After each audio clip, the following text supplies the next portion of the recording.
Bună, dragii mei, bine ați venit la previziunile pentru energia lunii martie. Acestea se aplică pentru toți cei care au ascendentul, soarele și luna în Fecioară. Pe parcursul acestei luni o vom avea pe Venus în retrogradare în Berbec. Mercur este și el în Berbec și la jumătatea acestei luni își începe de asemenea și el perioada de retrogradare. Tot în Berbec va intra și soarele, vom avea și o eclipsă de soare sau o lună nouă care deschide noi șanse și noi oportunități și, nu în ultimul rând, ingresul planetei Neptun pentru o perioadă foarte lungă, tot aici în zona Berbecului. Iar toate aceste tranzite pentru voi activează casa a 8-a, care este casa morții și a renașterii, a transformării totale și profunde. Aici regăsim detalii despre resursele împărțite cu ceilalți, banii proveniți prin ceilalți, veniturile pasive sau datoriile, taxele, impozitele, tot ceea ce are legătură cu asigurări de tot felul, de sănătate sau auto, tot ceea ce are legătură cu fricile, cu psihologia, cu intimitatea, cu contractele deja semnate și cu transformarea voastră interioară. Fița iubirii aici în perioada de retrogradare aduce în prim plan reconsiderarea unor tipare care au legătură cu banii pe care voi poate i-ați putea câștiga prin resursele împărțite cu ceilalți. Asta înseamnă să nu vă bazați pe nimeni și pe nimic, ci mai degrabă pe voi înșivă. Sau poate fi o reconsiderare a modului în care faceți afaceri. Poate ați avut o scădere în ultima perioadă și acum Venus în retrogradare vă spune că ar trebui să fiți mai vigilenți și mai puțin indulgenți când vine vorba despre cheltuială. Pentru alții dintre voi poate fi un impuls de moment, de curaj într-o afacere, care poate nu a fost pe îndelete studiată, însă este flerul, începutul. Berbecul înseamnă a fi, ne aduce independență, autonomie, ne aduce identitate proprie. În raport cu ceilalți, puteți deveni acum foarte vizibil, foarte magnetici. Un magnet pentru bani, dar pe care să îi folosiți în achitarea unor datorii sau în implementarea unor planuri foarte strategice și de lungă durată pentru a nu rămâne în viitor fără bani. De asemenea, se poate relua o conexiune foarte intensă cu un fost partener sau o fostă parteneră, pentru că aceste tranzite facilitează oportunitatea unei încheieri, dar fără durere, sau a unui început, dacă este cazul și se aplică această situație pentru voi. În retrogradare, Mercur vă spune să fiți atenți când vine vorba despre banii celorlalți sau nu cumva să uitați să vă achitați datoriile. Să nu treceți cu vederea niște facturi importante pentru că ulterior se pot cumula și vă va fi mai greu să le achitați. Pentru voi va fi foarte important pe parcursul acestei luni faptul că vom avea o lună plină sau o eclipsă de lună pe casa 1 în Fecioară.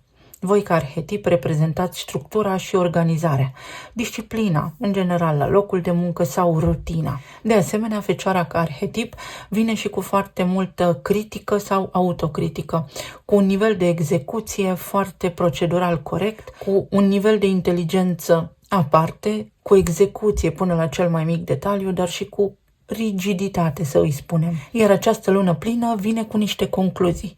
Posibilitatea să vă adaptați la un nou stil de viață.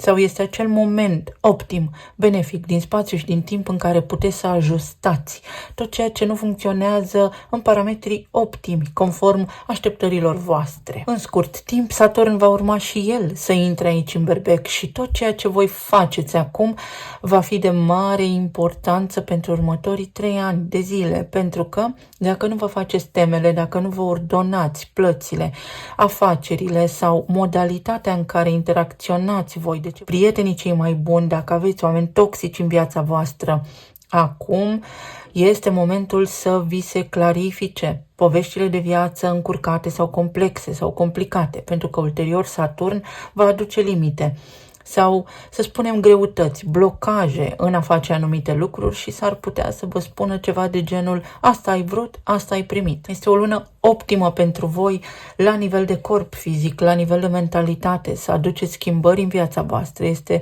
o lună foarte bună pentru a vă face planuri până la cel mai mic detaliu pentru viitor, pentru a vă crea un plan financiar foarte bun, astfel încât să nu rămâneți fără resurse materiale pentru o bună desfășurare a vieții. Neptun vă va aduce o aură foarte misterioasă și la nivel de intimitate și la nivel de sexualitate.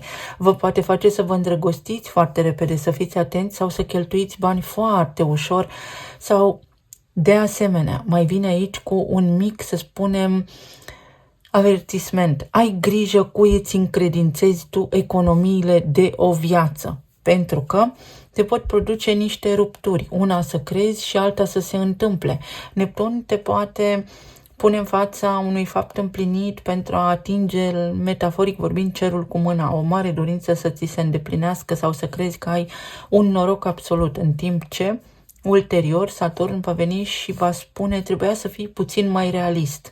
Este o lună de tranziție, este o lună pentru strategie, pentru acțiune întocmai, pentru că pe măsură ce lucrurile se vor așeza încet, încet în viața voastră, veți vedea și niște rezultate concrete, fix în jurul sau în preajma datei voastre de naștere. Această energie cumulată aici în arhetipul berbecului, pe foarte mulți dintre voi vă va ajuta să vă treziți la realitate și să nu vă fie teamă de viitor. Pentru că voi îl aveți pe Uranus în Taur, în casa a noua, care v-a zguduit credința.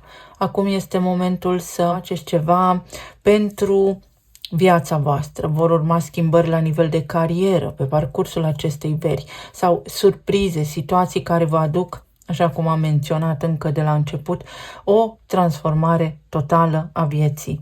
Sigur că da, înspre bine. Noi, în general, primim ceea ce suntem, nu ceea ce ne dorim. Să fiți precauți în acest sens. Să vedem ce ne spune și oracolul. Jupiter.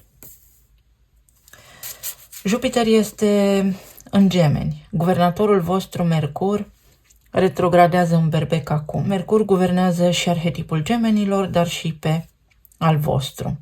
Voi aveți Gemenii pe casa carierei. Schimbări la nivel de carieră pot apărea sau o schimbare de ultim moment. Să nu intrați într-o frecvență a disperării sau să aveți un pic de răbdare să vedeți cum se așează aceste lucruri. Unii dintre voi ați avut niște planuri de expansiune foarte rapide, ați vrut să scalați ceva, ați vrut să progresați într-un anume domeniu, să spunem, și lucrurile au luat o întorsătură atunci când lumea vă era mai dragă.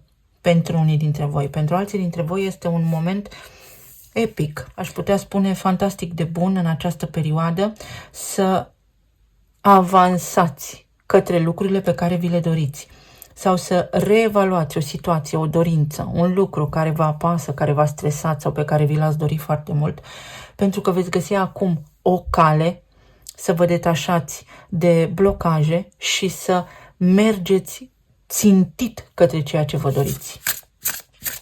Pot fi aici soluții în raport cu autoritățile, poate fi o asumare asupra responsabilității vieții proprii, care este necesară pentru descurcarea unei situații, poate fi vorba despre o nouă imagine publică, despre o revenire spectaculoasă în cazul în care ați avut fie vreo situație complicată cu care v-ați confruntat, fie interacțiuni cu justiția sau în ceea ce privește aspectele legale ale afacerii, ale vieții voastre și situația a suferit de-a lungul timpului transformări neașteptate sau ați avut parte de blocaje.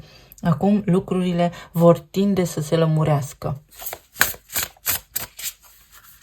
Este o creștere. Și un trigon. Lucrurile vă vor veni foarte ușor, tocmai de aceea recomandarea mea pe parcursul lunilor ce vor urma, cel puțin până Saturn intră acolo pe casa 8-a, este să fiți foarte vigilenți în cine aveți încredere, mai ales la nivel de afaceri sau, când vine vorba despre prietenii cei mai buni, ce secrete le încredințați. Pentru a vă asigura că imaginea voastră nu este afectată de niște oameni care, să spunem că nu dau dovadă de bună credință sau vă înșeală așteptările. Fiți atenți cu secretele voastre sau poate voi descoperiți un secret aparte, vi se încredințează un secret. Această primăvară începe ceva glorios pentru voi. Aici avem o floare de mac. Macul este folosit la morfină. Macul este o floare la care atunci când te uiți, parcă uiți de durere. Astfel că nu grăbiți lucrurile. Sunteți, într-adevăr, în pragul unei noi oportunități, doar gândiți foarte bine, amănunțit la ceea ce vreți să faceți pentru a nu vă lăsa încântați de o chimeră, de ceva ce nu se concretizează, datorie plătită, oportunitatea de a vă asigura un buget de rezervă pentru a nu ajunge în situații complicate la nivel financiar sau posibilitatea să achitați niște datorii, să finalizați un divorț, un partaj, o succesiune. Pentru unii dintre voi este o moștenire. Orice ar însemna această moștenire, poate fi o casă, o bijuterie, poate fi un document, poate fi faptul că cineva pleacă de la locul de muncă și voi sunteți promovați în acea poziție și rămâneți ca moștenitor în acea poziție. Să vedem la nivel de relații, plan financiar și emoțional. Sau dacă ați fost, spre exemplu, doi oameni asociați într-o afacere, acesta poate fi un moment în care partenerul sau partenera voastră de afaceri se poate retrage și voi rămâneți unic acționar. Poate fi și acest lucru.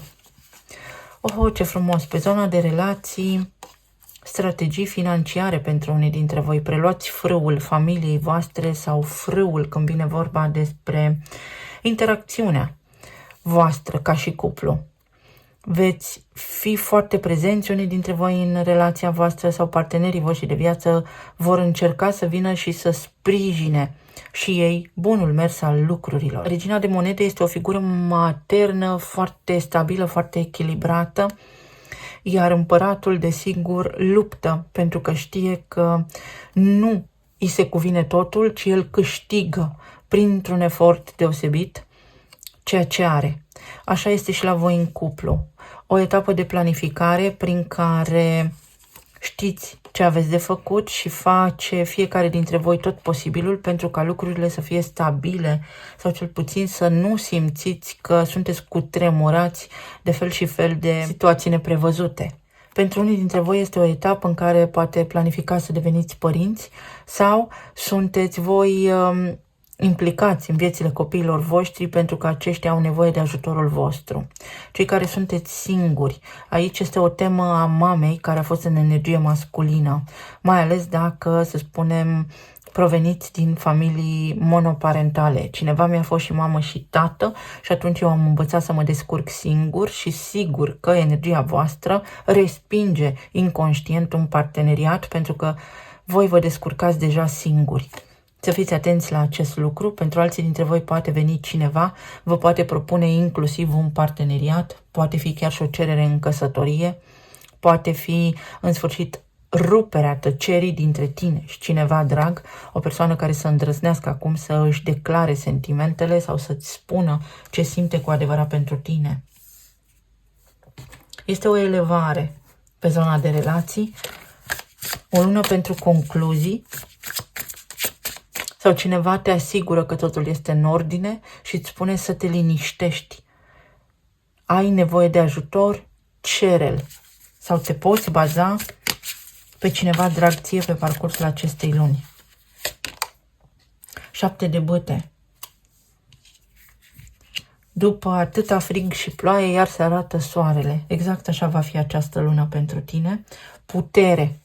Cineva te deblochează, lucrurile se deblochează, indiferent ce înseamnă această deblocare. Ai avut un partener evitant sau absent emoțional, dintr-o dată omul acesta își asumă responsabilitatea, cel puțin pe parcursul acestei perioade, pentru ca tu să înțelegi ce vrei cu adevărat, mai rămâi sau îți vezi de viața ta în altă parte.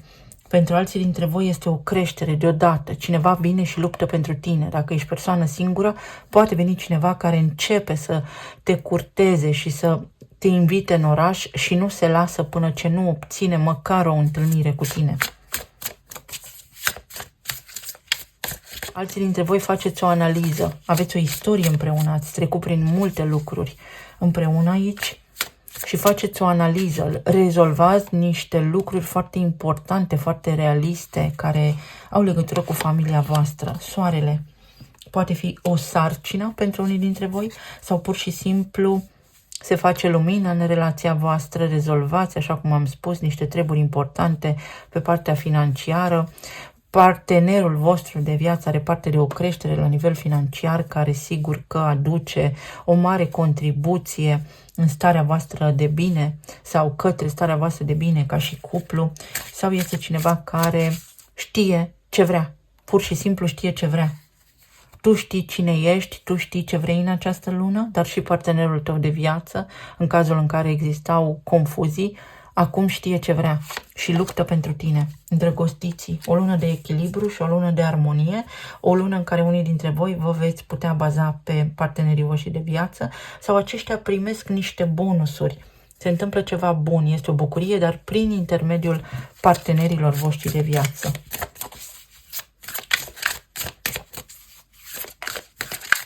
Pentru unii dintre voi este o etapă de planificare și o alegere care trebuie făcută. Joacă.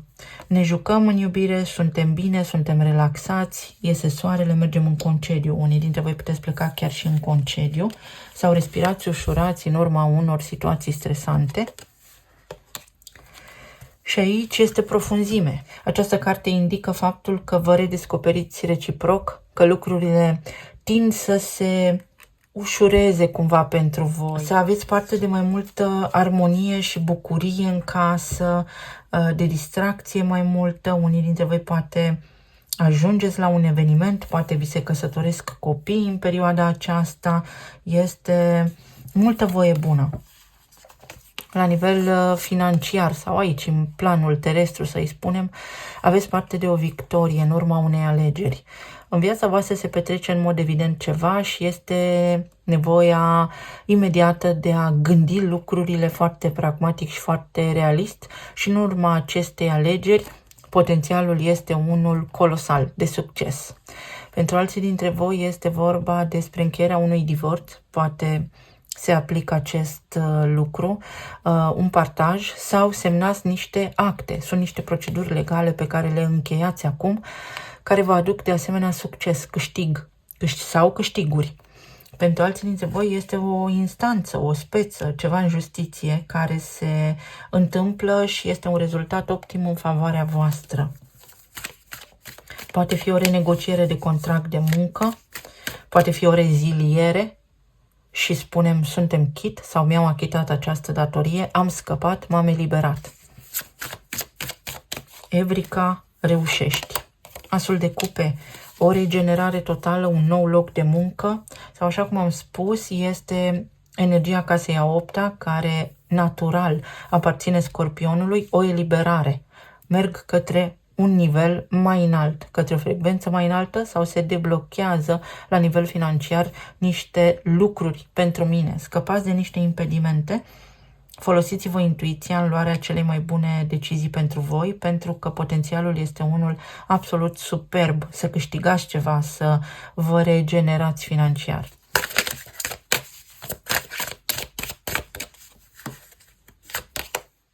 O schimbare și de direcție, puteți scăpa și de niște datorii unii dintre voi, o schimbare de loc de muncă sau se întâmplă ceva, o promovare. Se deblochează o șansă, o mare șansă pentru voi. Apare o mare șansă pentru voi, vedeți? Ceea ce vă doriți, cumva, un lucru foarte corect. Este o manifestare profundă. Se întâmplă ceva bun în urma unor lucruri pe care le-ați făcut cândva. Este un efect. Cauza nu aparține acestei luni. Așa, la nivel emoțional. Aici avem regina de monede, aici avem regele de monede, căsnicia și 8 de spade, situația care va tulbura de-a lungul timpului.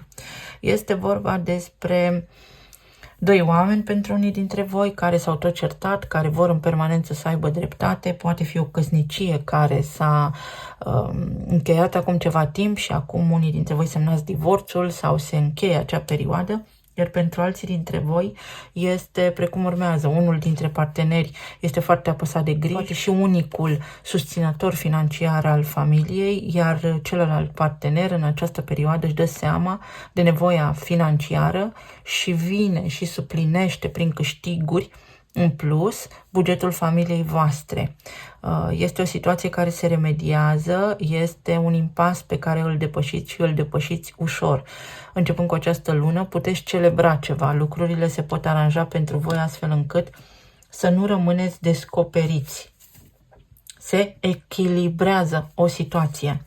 La nivel medical, aici văd ceva provocări pe zona plămânilor, care sigur că provin din tristețe, foarte multă tristețe, dar și foarte mult stres. De asemenea, este vorba despre alimentație. Alimentație care contribuie la inflamația din corp, unde trebuie să fiți mai atenți și să aveți o rutină mai sănătoasă când vine vorba despre lucrurile pe care le preferați. Alimentele pe care le preferați, mai corect spus.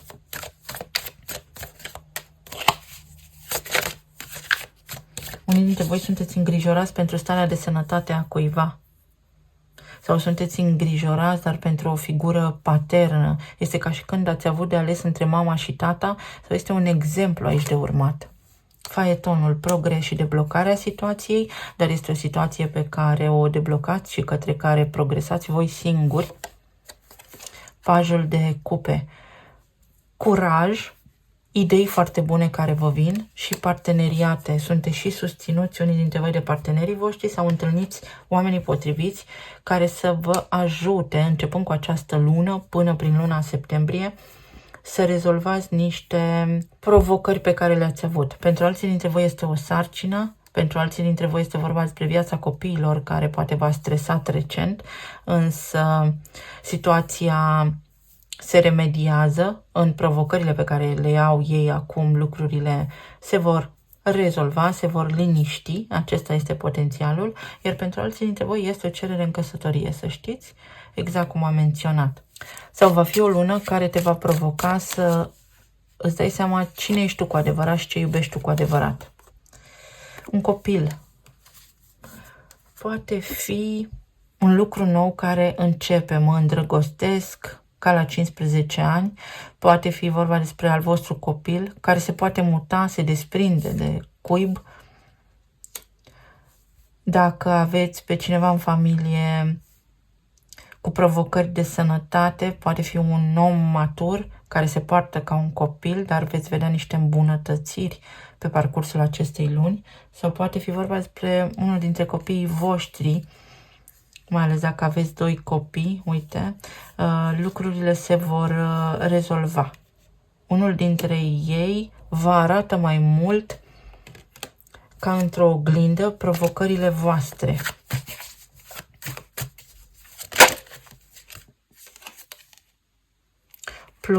Pluto din Vărsător. Pluto este guvernatorul de drept al casei a 8-a și voi îl aveți în casa copiilor. Poate fi o sarcină sau poate fi faptul că ai voștri copii se căsătoresc. Unii dintre voi veți petrece. Mergeți la nunți, la botezuri, la evenimente religioase, iar pentru alții dintre voi este o mare transformare profundă care vă ajută să vindecați copilul interior și să identificați niște frici, dar care s-au instalat ca un program în subconștientul vostru încă din copilărie. Pentru alții dintre voi este o regenerare celulară aici, parcă ar fi un transplant care ori se transferă ceva de la cineva către altcineva, ori faceți un transfer de proprietăți, ori este vorba despre un transfer de energie. Vă puteți vindeca reciproc, întâlniți oameni alături de care atunci când stați, în prezența cărora, mai corect spus, vă vindecați. Să vedem ce ne spun și talismanele.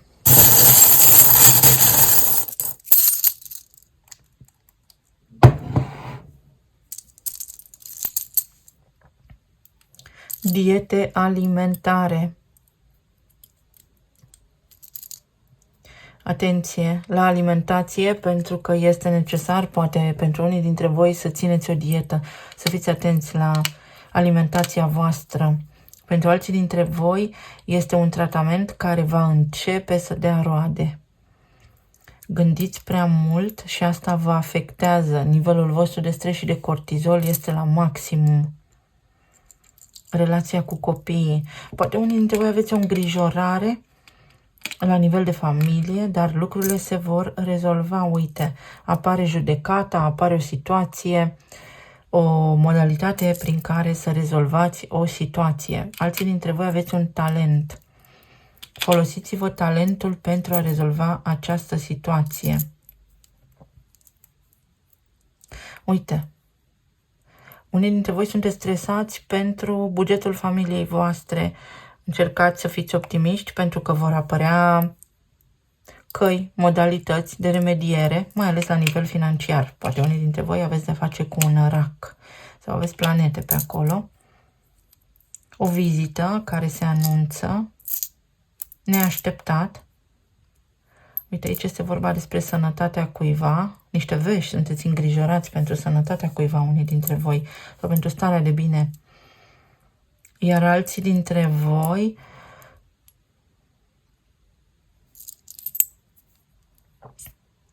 primiți o veste bună. Cineva vă vizitează, iar acest lucru vă ajută, vă vindecă. Alții dintre voi plecați într-o vacanță sau este o etapă foarte bună în viața copiilor voștri. Uite, trece glonțul pe la ureche. Este o situație care se remediază, când nu mai aveați niciun dram de așteptare sau speranță. O surpriză plăcută, o surpriză fenomenal de bună, o încântare, o bucurie majoră, karma, o soluție extraordinară care apare pentru voi în orice domeniu de viață. Avem numărul 2, casa a doua, banii voștri. Un alt loc de muncă, temerea ta, în legătură cu temerea ta, temerile tale iau sfârșit. Sigur că este un potențial și începând cu această lună se pot întâmpla aceste lucruri, sau parteneriatul, îți poți găsi un partener, sau se rezolvă niște lucruri care au legătură cu emoțiile tale, cu familia ta. Poți anula un divorț, poți media o împăcare, un cod. Aici pentru unii dintre voi avem teme, poate fi un oraș, Timișoara, sau această lună martie. Este finalul. Această lună martie aduce o concluzie, oferă oportunități prin luna plină din Fecioară de care veți avea parte. Aveți nevoie de o rutină mai sănătoasă, de planuri mai clare, să știți sigur, să luați o hotărâre fermă. Pentru alții dintre voi începe un tur de forță. Veți fi ocupați la locul de muncă, un tir, o mașină mare, transporturi. Exact cum am spus, se transferă ceva sau se transportă ceva, începeți o nouă viață. Unii dintre voi activează această lună martie, o oportunitate pe care înainte nu o vedeați. Aveți grijă la sănătatea copiilor voștri și la lucrurile pe care le faceți impulsiv. Nu faceți nimic impulsiv, doar calculat pe parcursul acestei luni și toată lumea va fi bine. Eu vă mulțumesc tare mult. Vă doresc să aveți o lună martie minunată, să fiți bine, sănătoși și iubiți și să ne reauzim cu bine data viitoare. Pa, pa!